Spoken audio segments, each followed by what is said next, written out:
So the War Within pre-patch has been mostly datamined by this point, and it's all about Azeroth's radiant echoes and memories of the past villains that he threatened to take over the planet. It is going to be based on multiple continents. We're going to be dealing with all the big guys from our past battles, as well as getting NPCs related to it and items. For example, with Arthas being the final boss of Northrend, we're going to see Titan Keepers from Stormpeaks, as well as likely seeing characters like Uther or Terenas, or having to collect the Ashbringer or Frostmourne. We also got Ragnaros coming yet again, but it does seem like the community is not too excited overall about this pre-patch event. A lot of people criticized it as nostalgia bait, seeing that the event itself is really not that robust or epic feeling as the Legion invasions, for example, we got. So let's look at what we had datamined, how the pre-patch is actually going to work, and who are going to be the main villains.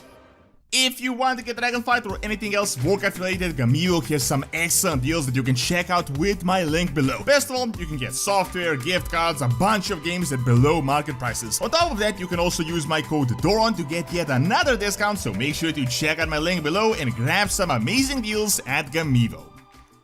So, interestingly enough, the pre-patch event was already datamined with the very first sort of closed-off build of the War Within Alpha. It isn't all there, mainly the rewards are missing, and this is very likely going to get a bit more robust as we get into the beta and the actual pre-patch itself is released, but most of it is there and we can figure out the concept of how it is going to work. Seeing that the Alpha was definitely a little bit late on that roadmap, but it is pretty well developed, we're probably looking at the release of the War Within sometime around September, October this year, most likely, which means that the pre-patch will be late summer, so really only a few months from this point. They just started the early alpha. Every week they're going to be opening another zone, so it's going to take like a month or so, and like big open beta will be probably around June, after that leading us into the pre-patch. So the pre-patch event itself is pretty much as you would expect. I mean, it is related to the Whispers of Azeroth, but most importantly memories, so definitely related to that cinematic that opened the War Within, but it's not really all that related. We will be seeing memories of our own as well as of Azeroth's previous enemies that he threatened the planet. It's not exactly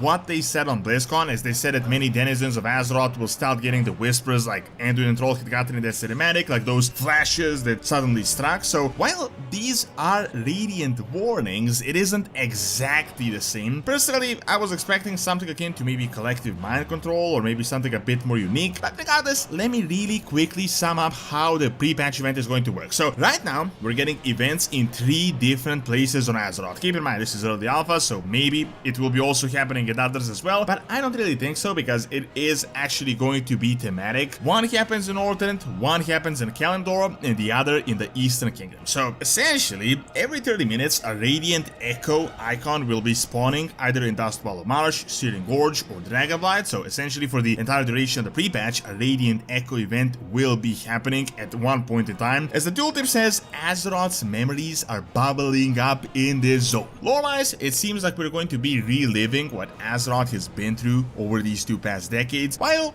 we were the ones that of course fought these villains, it seems like Azeroth has also been observing what is going on. Now let me just really quickly tie this in with the pretty big new info we got from Jaina from the War Within Alpha on these Radiant Echoes, and I'm not actually speculating on them. We got pretty interesting text on what is going on. We get a little bit of a discussion with the Ethereals, as the Ethereals are obviously relevant in this entire Void invasion, and you know they have been following us, and they say that right before the Void Lord Demencius the All-Devouring destroyed their planet Karesh in a Void invasion, Karesh also started giving them these types of radiant echoes and warnings, but they never really understood them, and when they did, it was too late and they didn't do anything to stop it. This also kinda shows us that Karesh potentially had a world soul, and of course they hinted in another article that Azeroth may not really be a Titan, but this is really not news to anyone that has been following the lore for quite a while. We are kinda right now in that just before the Void is going to go crazy phase, but the pre-patch is us taking these warnings actually seriously, which is how we're going to discover Kazlagar, and then the whole Broken Shore event is going to be happening, which you can check out in the previous video I made because some crazy things are going to start this expansion. So on to the pre-patch event. As you get a Radiant Echo event in one of the zones, at first you get a coalesced memory that you gotta damage. While it is getting damaged, NPCs will be showing up that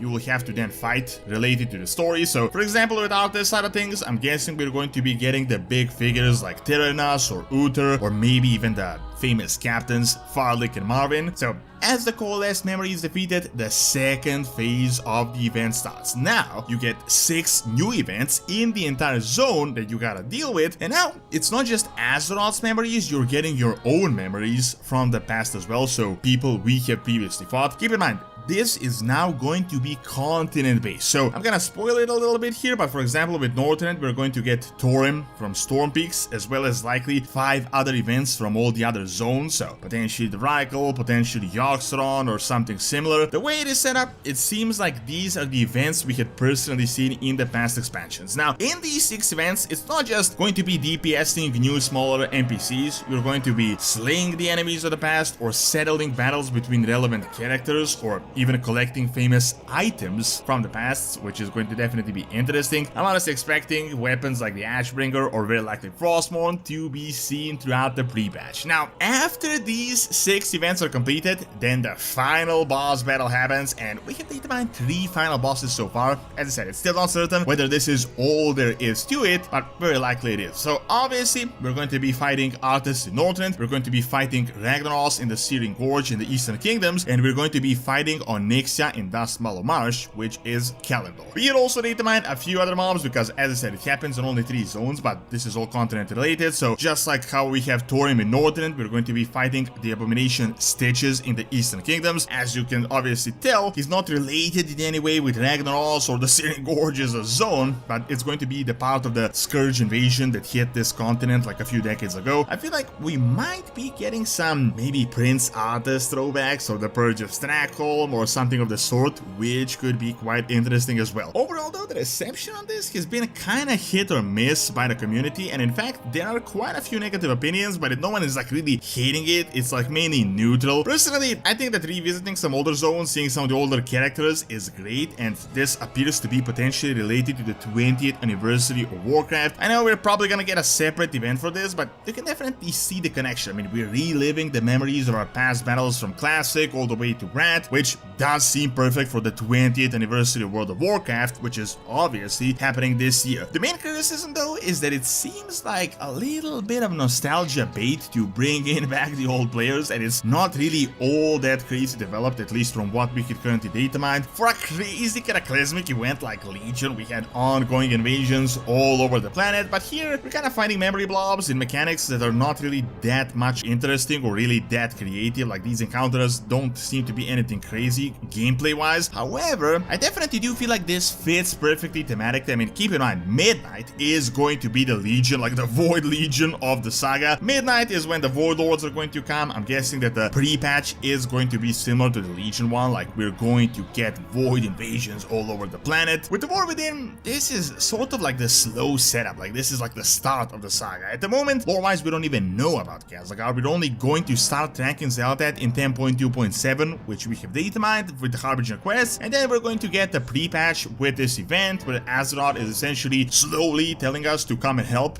And then throughout the War Within, the pressure is going to start building up, that it's going to explode in Midnight, and the last Titan is going to be like the crazy plot twist. So honestly, this throwback mild-esque event is definitely appropriate for the pacing that they had currently set up of the expansion. Like, this is exactly what you would expect to happen. However, of course, we still gotta wait and see how this is actually going to look when the pre-patch actually comes out, but it is regardless going to be exciting to see Arthas, Ragnaros, and Onyxia once again. Thank you for watching. Check out the Light Undead and the Harunir just added in the War Within Alpha that could be playable races by clicking on the screen, and check out my video on ancient colonies in Spain by clicking on the screen as well. See you next time.